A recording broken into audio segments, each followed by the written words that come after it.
This video is sponsored by Square Enix. Welcome to Marvel Avengers, it's Abyss, and in this video, I'm going to show you my Black Widow build and go over all the gears, skills, and abilities. Okay, so starting with the gear, and so with the gloves, I have the Jarvis Barrier, which you can pick these up by completing the Elite Heroic Hive mission. It is the last step in the Reigning Supreme mission chain, so it's going to take you a little bit of time before you get there unless you already completed that chain. The first perk is a 16.6 chance when hitting an enemy with a melee critical attack to activate a Jarvis Barrier. This barrier will last 60 seconds or until it's depleted. Now, what I like the most about this is the third perk, and that is a 15% increased damage when invisibility is active. Now, unfortunately, mine was glitched and I only got a level 1 version, but this will be fixed on the next patch. So I'm going to show you an example of that Jarvis Barrier, and then I will show you the mission and me completing it and getting the reward.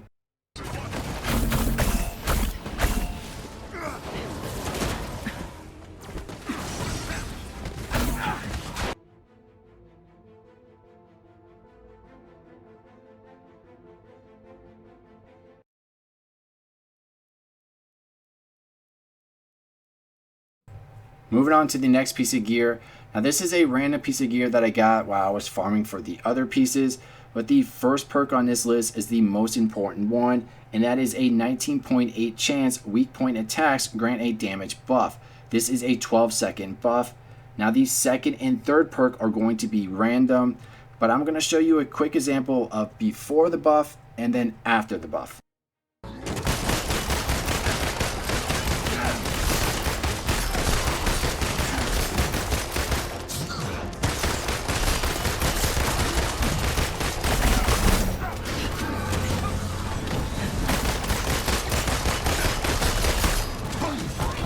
Moving on to the next piece of gear, and this suit you can get by completing Hive Missions. This is going to help you with your overcharge. So the first perk is a 200 increase in willpower regeneration while overcharged. And then the second one is a 20% increase in the amount of overcharge gained from each attack.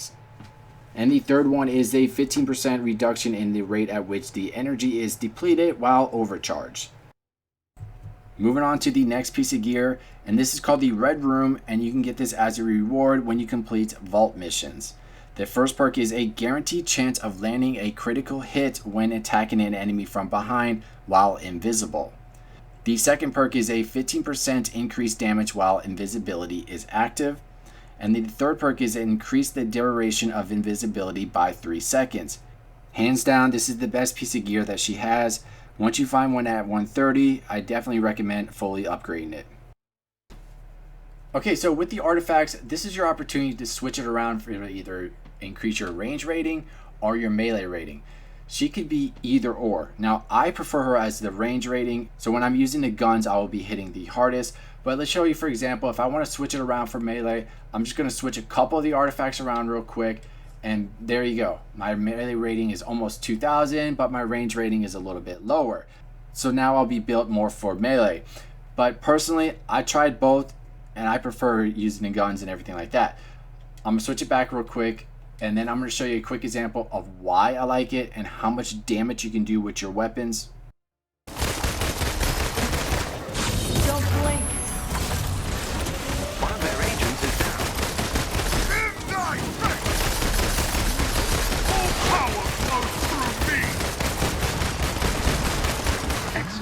Another agent down.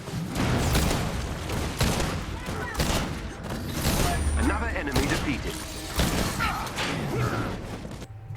Moving on to your support heroic ability, and this is going to be for your invisibility. On the left side, I picked the first one, which is a 20% increased damage to nearby enemies when activating it. You can go with the middle one, which will increase the duration by 3 seconds and increase the critical attack chance by 25. The only reason why I didn't pick this one is because remember, we're going to have the guaranteed critical hit chance when you attack an enemy from behind. So you kind of don't need that 25%, but if you want the extra 3 seconds, that's definitely a good one to have. And then on the right side, I picked this one, and that's increase the range by 30%. So if you pick the first one over here, you're going to get a bigger range so that 20% increased damage will hit more people. Moving on to the Assault Heroic ability, And for the left side, I went with the first one, and that's increased the range of the electric field generated by the Widow Bite by 35%. And then on the right side, I went with the first one, and that inflicts 40% more stun damage, increasing this chance to stun enemies. I did not like the one over here at the bottom where it just launches the enemy. I prefer the original one and just, with the more electric field and then the more stun damage. Moving on to the ultimate heroic ability, and on the left side I went with the middle one, and that is a 35% increased damage for staff attacks while overcharged. Then on the right side I went with the first one, and that is increased stun damage while power surge is active by 30%.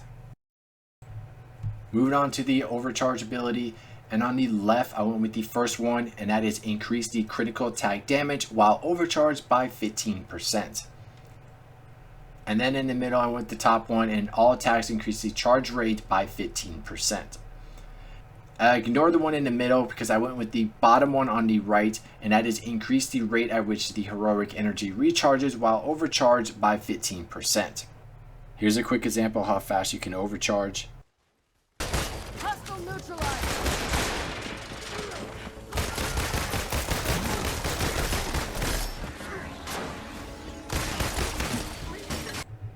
Okay, so moving on to the ranged, and the first one on the left, I went with the bottom one, and that is the cluster grenade.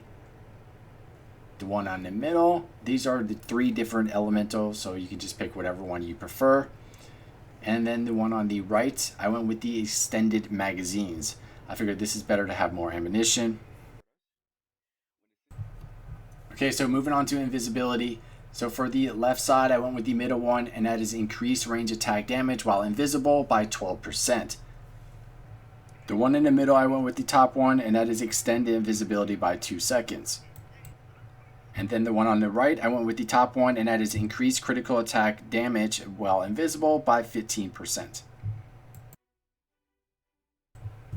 Alright, so moving on to the last 3. On the left side, I went with the middle one, and performing a takedown spawns a heroic orb. I picked this for every single one of my characters. And then for the middle, I did the increased stun damage by 15%. I want to stun as much as I can possible so I can do those takedowns. And then the last one, I did the increased damage from light combo finishers or heavy combo finishers by 25%. Alright, there you have it. That is my Black Widow build. If there's anything else you would like to add or any kind of legendary gear that you found is better, then please leave it in the comments down below. But other than that, I hope you all enjoyed the video. Don't forget to like and subscribe and support the channel, and I will see you next time. In Russia, Black Widow steps in you.